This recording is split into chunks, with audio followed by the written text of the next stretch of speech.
1, 2, 3, 4, 5, 6, 7.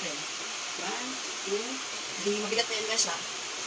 Ayan. Para lumaki yung ating mga muscle at magalaw yung mga ugat-ugat natin. Kailangan natin mag-exercise tuwing umaga.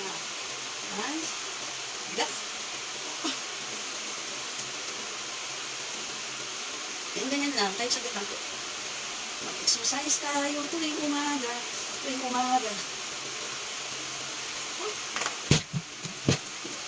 Ito naman yung ano po.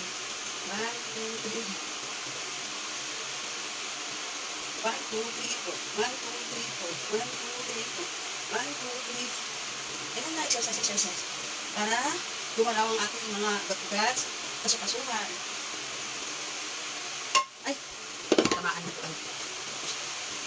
1. Mag-exercise na muna bago kumain ng breakfast. Ayan, maaga guys ang gising ko kasi maaga na po yung pasok ng mga estudyante. Kaya, sabay na rin ako nilinis ng maaga. Alam mo nga yung day of the clock guys.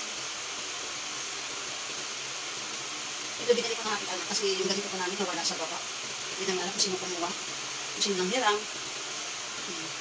Hindi naman ko siya masyadong mabigat. Kaya kung gusto nyo kung dagdagan yan, ayan, adjust ako yun guys. Babahin ko guys. Nakapagod yung parang ganito.